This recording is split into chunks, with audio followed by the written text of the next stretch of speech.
voluntária, nós vamos fazer uma avaliação da chamada contração voluntária mantida, que é a capacidade de sustentação dessa contração voluntária.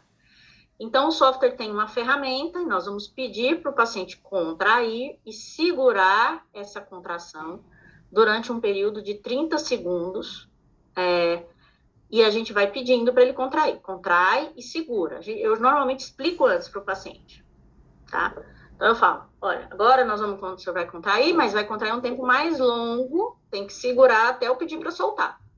E a gente vai pedindo, mantém, mantém, mantém, mantém. E aí a gente vai medir o que a gente chama de fadiga muscular, é essa capacidade de sustentação dessa contração, tá? Por 30 segundos. Ela reflete, então, a capacidade de retenção dos esfíncteres anais, porque, do ponto de vista de contenção, não basta contrair, tem que conseguir contrair e segurar contraído um determinado período para que você possa ter o tempo de acomodação daquele conteúdo para que você não tenha uma perda fecal. É a chamada urgência, né?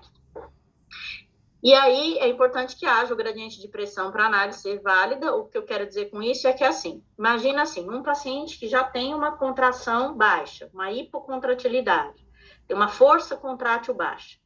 Ele pode até conseguir contrair e manter contraído, só que isso é pouco efetivo em relação a um paciente que tem uma força contrátil normal, consegue contrair e manter contraído esses 30 segundos. E quanto é que esse paciente precisa manter? Pelo menos 50% da força inicial de contração.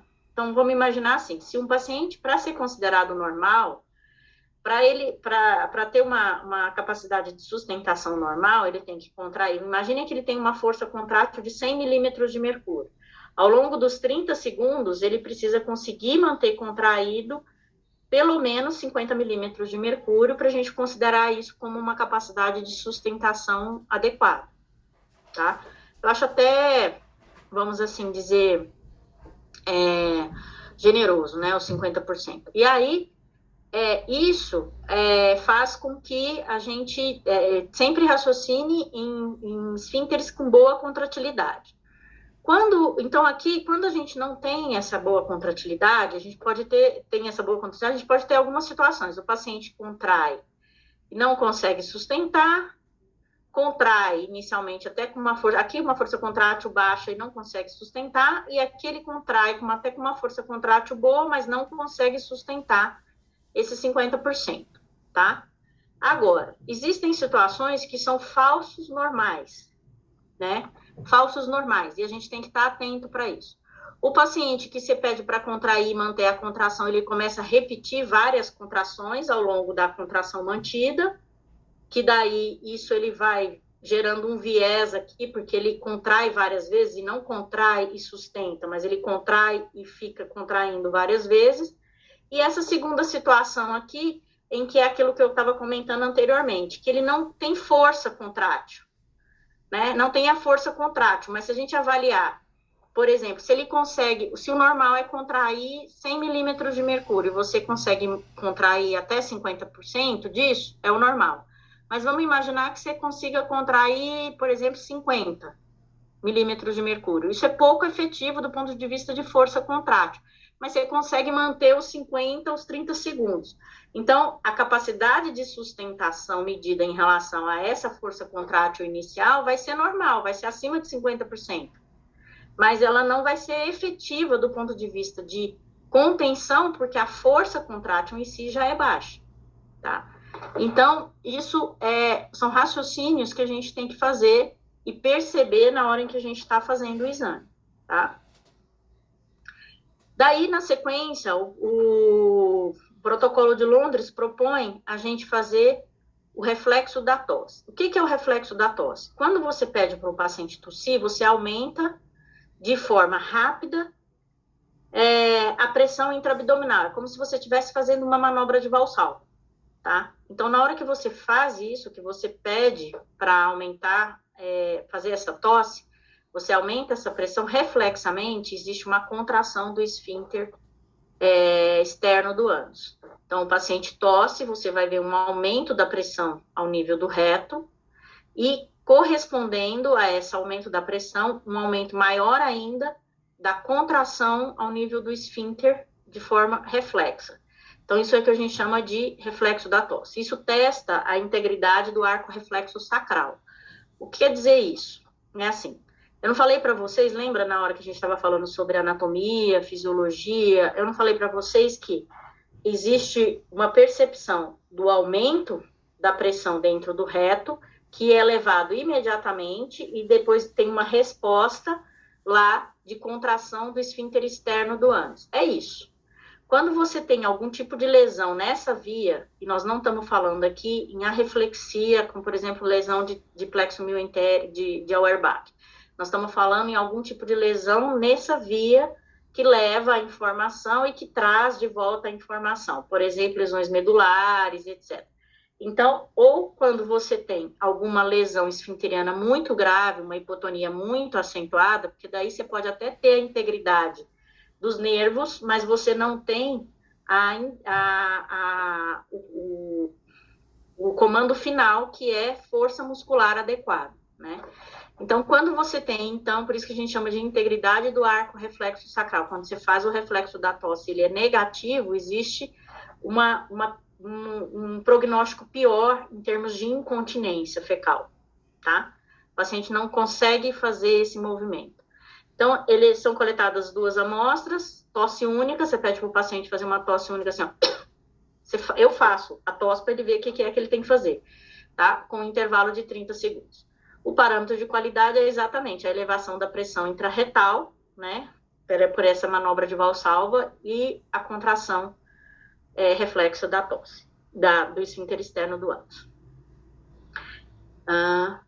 Bom, e aí, depois disso, a gente vai passar para o esforço evacuatório. Aqui tem uma informação, assim, eu diria que, assim, acho que essa é a menina dos olhos de ouro da manometria no retal de alta resolução.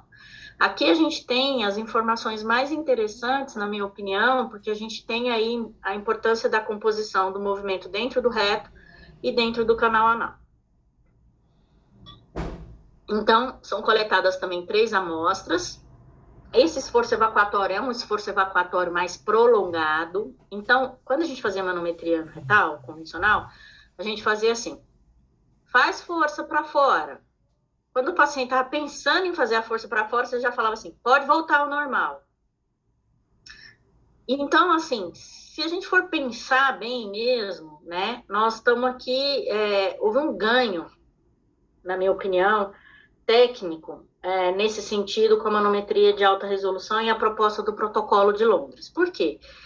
Porque aqui nós temos 15 segundos de duração de esforço evacuatório. Então, eu explico para o paciente, olha, agora nós vamos pedir para a senhora fazer o movimento que a senhora faz quando quer ir ao banheiro evacuar.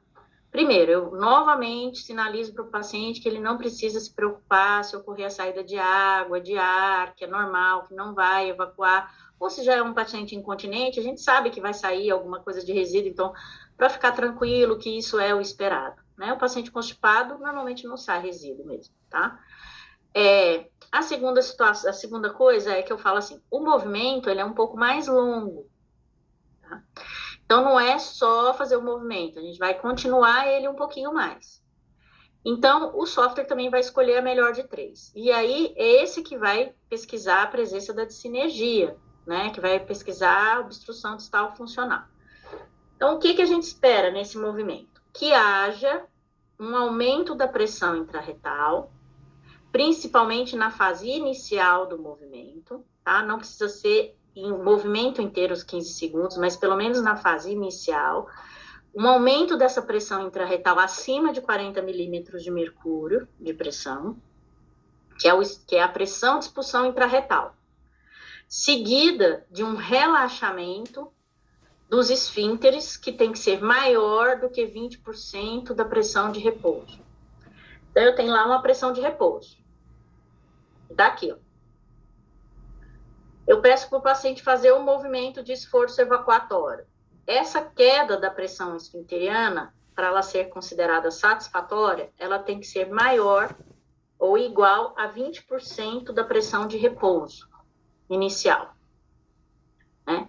E aí, a grande questão, ela sofre influência do grau de constrangimento e ansiedade do paciente. Então, por isso que a gente tem que tranquilizar o paciente para que a gente consiga fazer a investigação de forma adequada. Essa imagem que vocês estão vendo aqui é de um esforço evacuatório normal, em que eu vejo aqui nessa parte do componente do esforço evacuatório, a parte do reto, em que se eleva a pressão no movimento inicial, e na sequência, durante ainda o período de 15 segundos que eu estou pedindo para o paciente fazer o esforço evacuatório, eu observo uma queda da pressão esfinteriana. O software, ele mede aqui o ponto de menor pressão nesses 15 segundos, menor pressão atingido pelo esfíncter, e o de maior pressão atingido pelo reto, tá?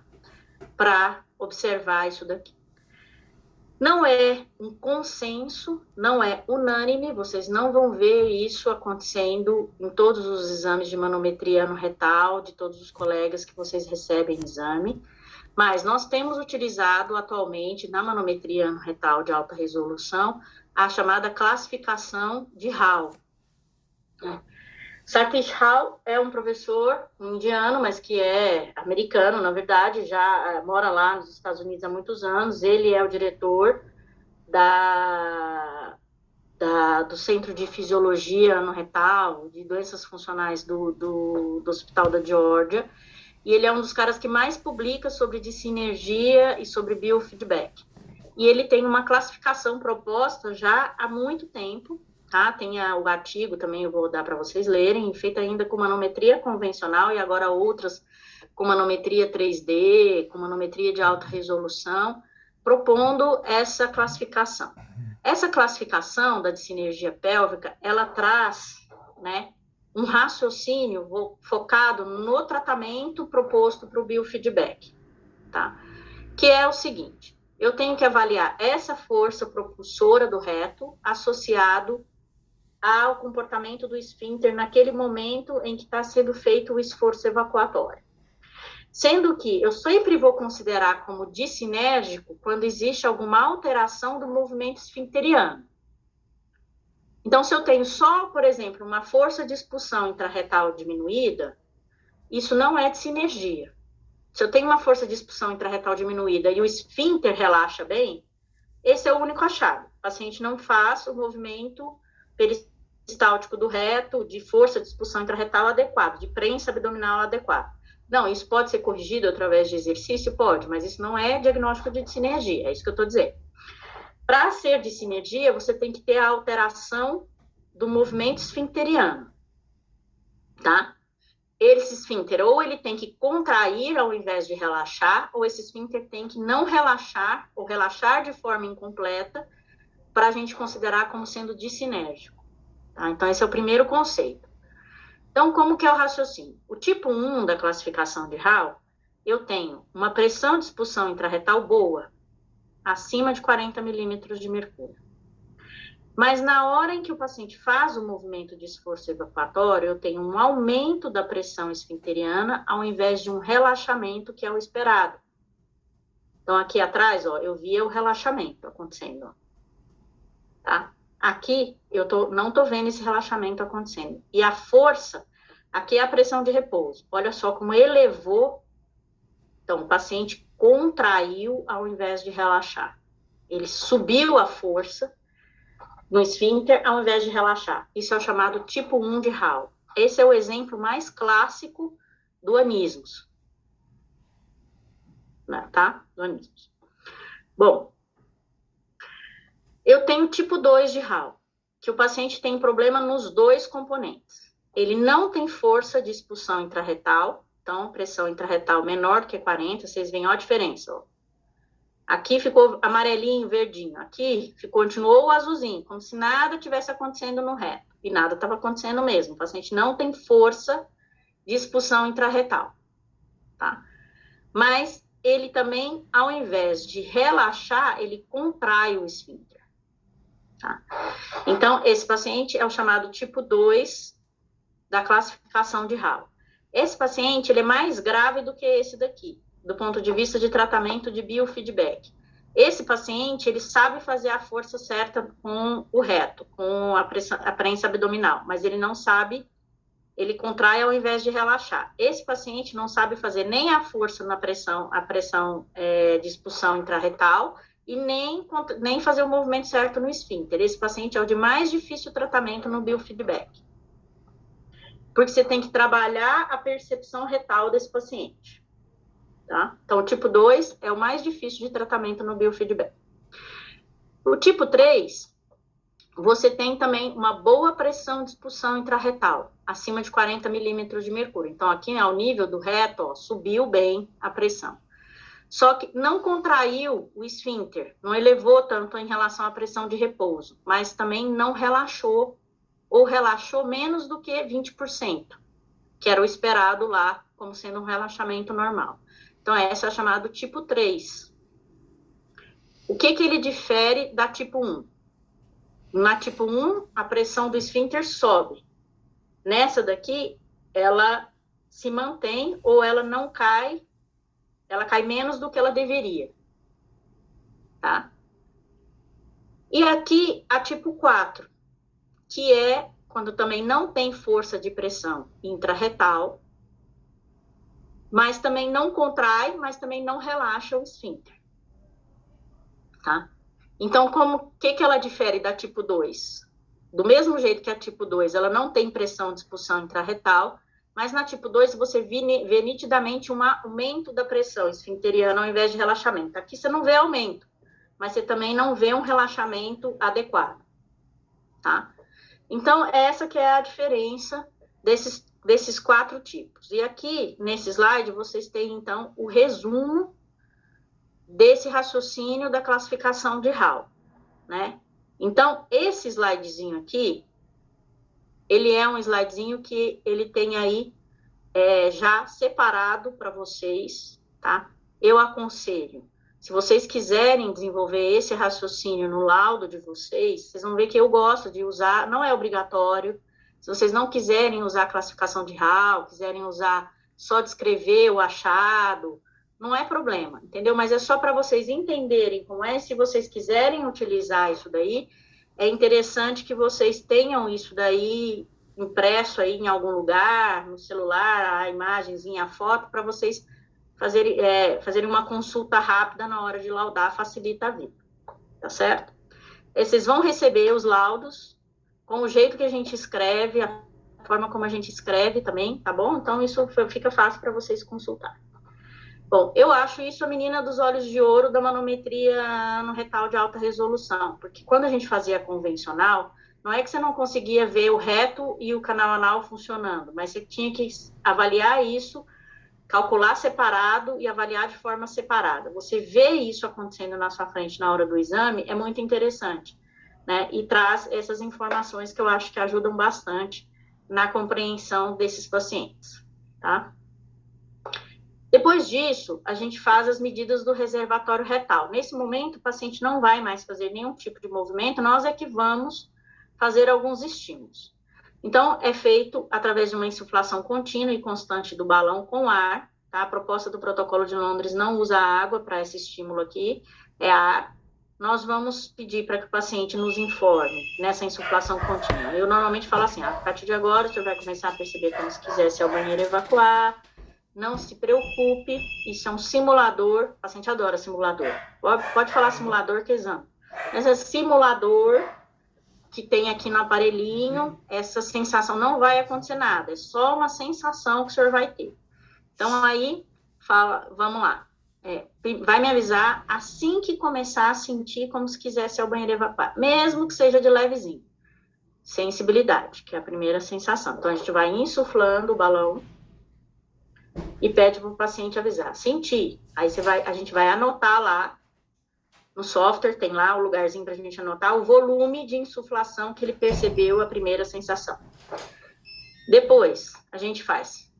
Agora, o senhor vai me avisar como se fosse, quando for aquela vontade de ir ao banheiro mesmo. O que faria o senhor, por exemplo, estar assistindo um filme, parar o filme para ir ao banheiro e evacuar? Eu dou exemplos do dia a dia, assim. O que faria o senhor ir levantar e ir ao banheiro e evacuar? Eu tento fazer isso para o paciente perceber aquilo que eu efetivamente quero, tá?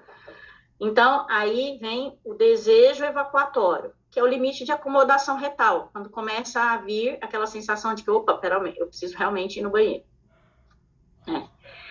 E a capacidade máxima se confunde com a urgência evacuatória na manometria no retal. Por quê? Porque, assim, é lógico que existe uma diferença entre urgência e capacidade máxima, se a gente tivesse a possibilidade de medir matematicamente isso. O que eu quero dizer é assim, urgência é uma questão de percepção do paciente. Um paciente pode ter uma sensação de urgência com um volume baixo.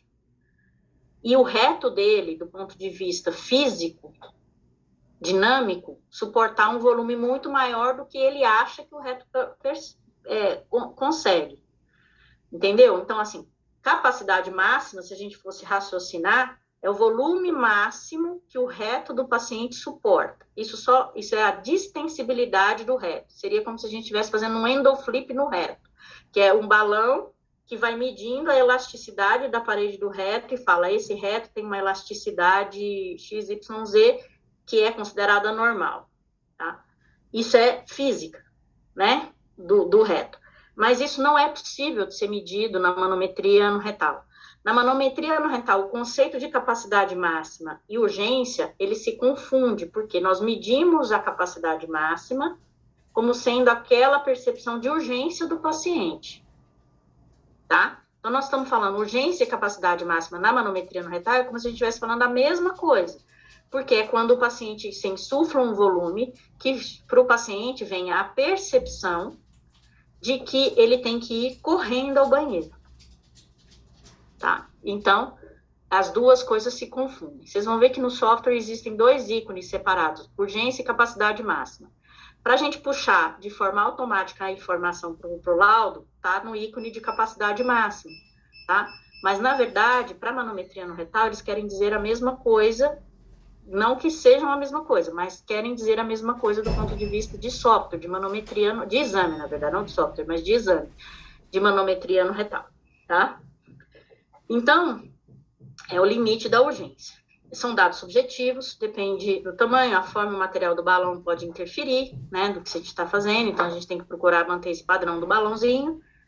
E a questão do paciente também, de estar mais tranquilo fazendo o exame, ou mais tenso, né? Porque tem paciente que às vezes está tão tenso que você insufla, ele já acha que é a urgência. Então, você tem que dar meio que perceber isso no paciente e tentar driblar isso aí no sentido de tranquilizar, enfim, coletar esses dados. Então, sofre interferência do paciente.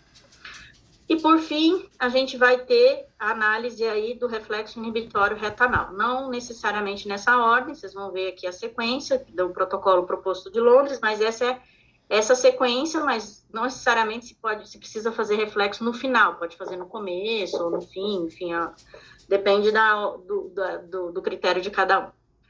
O reflexo inibitório retanal, ele vai ser avaliado do ponto de vista qualitativo ou quantitativo. Qualitativo é quando você olha, vê a queda do gráfico e fala, tá presente ou ausente, sem medir isso, tá? E quantitativo é o software que mede pra gente, então a gente põe as marcações aqui para o software, tá? E o software vai medir e considerar positivo o volume a partir do qual você tem uma queda de 25% da pressão de repouso. Então, se não cai 25%, ele vai considerar negativo ou indeterminado até você ter essa queda de 25%. Tem que entender que, nesse momento, você tem que tranquilizar o paciente, e às vezes tem paciente que você não consegue fazer isso, mas assim, se o paciente contrair, no momento em que ele sente o esforço, sente a insuflação do balão, ele vai interferir e inibir o reflexo. Que é isso? É a inibição mesmo, é a inibição do desejo evacuatório. Então, é importante que a gente tente tranquilizar o paciente para que ele não interfira. E a gente vai ver amanhã alguns detalhes técnicos que são importantes para coletar. É melhor mostrar no laudo, no software, porque vocês vão entender melhor o que eu estou dizendo. Quando a gente tem um reflexo, então, o que é o reflexo? É um relaxamento, reflexo do esfíncter interno do ânus, em resposta a um estímulo do reto, por meio da insuflação do balão. E avalia a integridade do plexo mioentérico. Nós estamos avaliando aqui plexo mioentérico de Auerbach, né? Então, os pacientes que têm perda desse reflexo, a ausência desse reflexo, são os pacientes principalmente com megacolo chagásico e doença de Hirschsprung, né? Nos pacientes, alguns pacientes com algumas doenças que a gente às vezes não lembra que poderiam gerar algum tipo de interferência no reflexo inibitório reto-anal, fazendo ele ser incompleto ou irregular, são pacientes com mielomeningocele, trauma de caldequina, doenças colagenosas ou isquemia retal, tá? E como eu disse, é importante pedir para o paciente não contrair no momento em que a gente está fazendo o estímulo. Esse estímulo, ele é feito insufla, por exemplo, 20 ml e imediatamente desinsufla. Insufla 40 ml e imediatamente desinsufla. E assim sucessivamente, tá? A gente já tá quase acabando, tá, gente? Bom, o reflexo, ele pode estar ausente, por exemplo, num caso como esse aqui, de um paciente com doença de Chagas, megacolo chagásico. Existe uma discussão até quando eu estimulo, né? Então, normalmente, acima de 100, 120, assim, 150 de ml de insuflação, normalmente já são suficientes. A discussão no megacolo chagásico, no Hirschsprung não, mas no megacolo chagásico tem a ver com a questão do reto dilatado. Será que esse reflexo é ausente mesmo, ou se é o reto que é tão dilatado que daí eu não consigo insuflar o balão o suficiente para estimular? A grande verdade é que isso é um pouco chover no molhado, né, gente? A gente sabe que existe uma lesão ali, espera-se que exista essa lesão, e a observação do megacolo no enema opaco, no exame radiológico, e o dado clínico do paciente já traz isso daí. Eu acho que talvez, se a gente for pensar, esse achado de arreflexia, ele é mais importante, por exemplo, num paciente para fazer o diagnóstico diferencial numa criança entre megacolo psicogênico e doença de Hirschsprung, né? Eu acho que, nesse sentido, talvez seja mais interessante esse achado. Então, tá aqui, esse é o artigo, vocês vão receber do protocolo de Londres, com esse tanto de gente aqui participando, um grupo, um working group para o desenvolvimento da manometria no retal. E aqui é o outro slide que vocês têm que ter lá, guardado na tela do celular, na tela do computador, impresso na parede da sala de manometria, para vocês lembrarem a sequência que vocês têm que seguir para fazer o protocolo de Londres. Então, tem aqui o tempo, ó. É uma adaptação do que foi publicado no artigo, né? Estabilização de 3 minutos, pressão de repouso 60 segundos, dá um intervalo de 30 segundos, não. Terminou a pressão de repouso, começa a coletar a contração, são 3 amostras de 5 segundos com intervalo de 30 segundos, depois, contração sustentada, 30 segundos de duração da contração sustentada, depois da contração sustentada, quando você pede para contrair e manter, a gente dá um intervalo de 60 segundos para recuperação desse esfíncter, da fadiga, né, da contração, porque é para começar as novas manobras. Daí, reflexo da tosse, também com intervalo de 30 segundos, as manobras de expulsão, com 15 segundos de duração e intervalo de 30 segundos entre elas, sensibilidade, desejo evacuatório e capacidade máxima e reflexo inibitório reto-anal. Então, o que é dito no próprio artigo? É assim: eu preciso obrigatoriamente fazer nessa sequência? Não, eu até posso mudar a sequência, só que eu preciso respeitar os intervalos, tá? Os tempos das manobras e os intervalos, porque isso significa, para o protocolo de Londres, qualidade na coleta do exame, tá? Então, você fala, não, naquele paciente, por exemplo, muito hipotônico, se eu deixar para falar, depois que eu fiz tudo isso, fizer o reflexo inibitório reto-anal, por exemplo, no final, às vezes eu não vou ter, vai demorar muito para recuperar a pressão de repouso. Eu posso fazer o reflexo inibitório reto-anal em um momento, por exemplo, inicial, mas aí eu tenho que dar um intervalinho um pouco mais longo para eu medir uma pressão de repouso, ou logo após a pressão de repouso. Então, mas você tem que ter esse feeling e essa preocupação de respeitar esses intervalos aqui. E perceber o paciente, que às vezes demora um pouco mais para recuperar e você visualizar a pressão esfinteriana, por exemplo, nesses pacientes muito hipotônicos, tá? Bom, o teste de expulsão do balão, a gente até conversou um pouquinho antes de começar a aula, ele é proposto pelo protocolo de Londres, ele não é um exame é um exame à parte, ele não é um exame que faz parte, assim, da forma como ele é proposto da manometria no retal, ele é um exame adicional, um teste adicional à manometria no retal. Então, deve ser usado um balão com um catéter flexível, 50 ml de água morna, e o paciente deve conseguir expulsar isso em uma condição fisiológica de vaso sanitário, sentado como se ele estivesse num banheiro, tá? Com privacidade, tentar expulsar esse balão aí durante uma manobra de 60 segundos.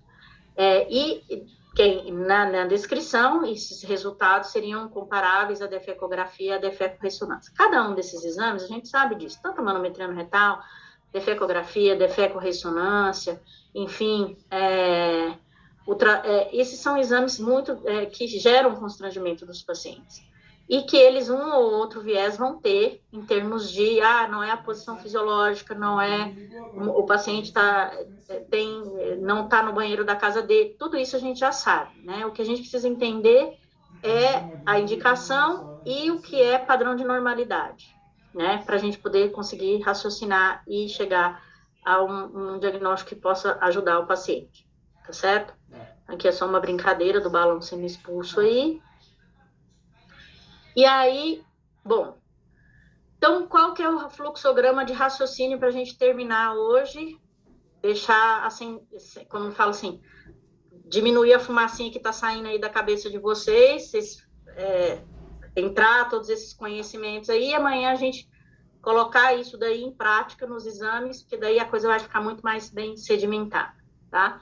Então, qual que é o raciocínio diagnóstico, fluxograma, que vocês também já vão receber isso daí, eu vou mandar para vocês isso daí assim que a gente terminar essa aula hoje. Já está tudo preparadinho aqui para mandar para vocês. Então, aqui, ó. Primeiro raciocínio, no raciocínio diagnóstico, eu vou avaliar se o paciente tem desordem do reflexo inibitório retanal, que é aquilo que o Norberto perguntou lá no começo. Então, vamos lá. Avaliar o reflexo inibitório retanal. Se o reflexo inibitório retanal está ausente, já é uma alteração maior, a gente chama de arreflexia. Isso vai interferir em todo o resto, né? Se ele está presente, então nós vamos na sequência do nosso raciocínio diagnóstico. Nós vamos avaliar se esse paciente tem desordem do tônus de repouso e da contratilidade, tá? Então, avalie o tônus de repouso. Se esse tônus de repouso está aumentado, isso é considerado uma alteração menor na manometria de alta resolução. É uma hipertonia. Se esse tônus de repouso está diminuído, né? Então, a gente tem aí a hipotonia. Aí eu vou avaliar a força contrátil, que é na hora da contração voluntária. Se essa contração voluntária está diminuída, eu também tenho uma outra alteração maior, que é a hipocontratilidade. Então, os distúrbios relativos a uma perda de pressão de repouso ou de força contrátil são considerados distúrbios maiores do que você ter uma hipertonia de esfíncter. Tanto é que também, como eu disse anteriormente, a gente vê menos hipertonia na manometria de alta resolução. Tá? Parte 3, avaliação das desordens da coordenação reto-anal. Então, nós vamos avaliar o esforço evacuatório, as duas variáveis que nós avaliamos. Pressão de expulsão intrarretal, relaxamento dos esfíncteres anais. Se eu tenho uma pressão de expulsão intrarretal diminuída, mas um relaxamento normal dos esfíncteres, eu não tenho sinergia. Eu tenho uma alteração menor, que é só uma perda de pressão de expulsão intrarretal. Tá? Eu vou ter de sinergia a partir do momento em que eu tenho alteração do relaxamento dos esfíncteres anais. E aí a composição disso daí do raciocínio vai depender da associação entre pressão de expulsão intrarretal com elevação da pressão esfincteriana, pressão de expulsão intrarretal normal com elevação da pressão esfincteriana, que é a tipo 1, ou se eu tenho um relaxamento incompleto, por exemplo, que é a tipo 3. Na tipo 2 e na tipo 4, eu tenho pressão de expulsão intrarretal diminuída, e a diferença entre as duas é que aqui eu tenho elevação da pressão esfincteriana, na 2, e aqui na 4 eu não tenho elevação da pressão esfincteriana, mas eu posso ter um relaxamento incompleto ou ausente, menor do que 20% da pressão de repouso, tá? Então, o raciocínio aqui é só um resumo daquele raciocínio que a gente viu naquelas imagens, né? Uma outra forma de raciocínio em termos de fluxograma, para vocês terem guardados aí de forma rápida esse fluxograma para protocolo de Lucas. Depois, na sequência, na parte 4, nós vamos avaliar se existe perda de sensibilidade com a distensão do balão. Então, quando nós vamos avaliar sensibilidade, desejo evacuatório e capacidade máxima? Se eu tenho 2 dos 3 parâmetros alterados, eu considero isso como hipossensibilidade, como uma alteração maior. É como se, por exemplo, se eu tenho perda de desejo, se eu tenho um desejo evacuatório, uma capacidade máxima alterados, ou uma sensibilidade e um desejo evacuatório alterados, pelo menos 2 dos 3 parâmetros estão alterados, é como se um reconfirmasse o outro, né? Realmente deve ter uma alteração de sensibilidade. É esse paciente, Tiago, que chama atenção para a história lá dos pudentos, tá? Inconclusivo, quando eu tenho só um dos 3 parâmetros alterado, tá? Então, só um, por exemplo, assim, só tem uma sensibilidade diminuída, mas eu vejo um desejo evacuatório e uma capacidade máxima normal. Fica um pouco duvidoso. Será que ele realmente tem uma perda de sensibilidade ou é uma questão subjetiva do exame técnico? Que às vezes pode acontecer, né? Como são parâmetros subjetivos, a gente sempre tem que levar isso em consideração, tá?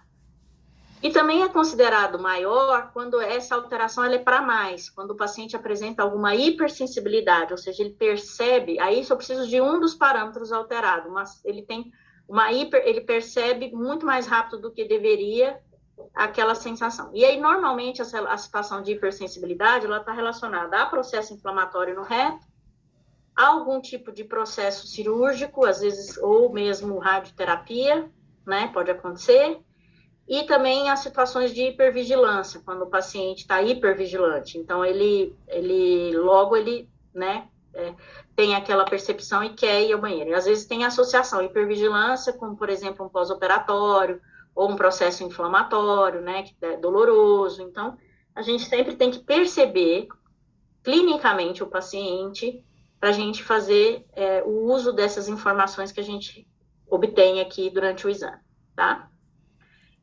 Esse é o trabalho que eu falei para vocês, tá bom? Da Clínica Maio, de padrão de normalidade, que tem um desenho muito bem feito. Foi publicado aí em 2018, foi 2018? Foi para publicação, isso, em 2019, na verdade, ele foi publicado, né, em março de 2019, tá? São 143 indivíduos normais, 96 do sexo feminino, e eu vou passar para vocês esse trabalho também, para vocês terem aí na biblioteca de vocês para consulta, para estudar. E aqui a gente tem, na verdade, uma tabela, que é a tabela de valores de normalidade que nós utilizamos no nosso laudo. É uma adaptação da proposta do protocolo de Londres e desse trabalho da Clínica Maio, tá? Então, é uma adaptação para o nosso software, para o nosso exame. E aí, vocês vão também receber isso daqui, tá certo? Então, isso é o que a gente, na verdade, tinha se proposto a conversar com vocês hoje. E aí, amanhã, nós vamos aplicar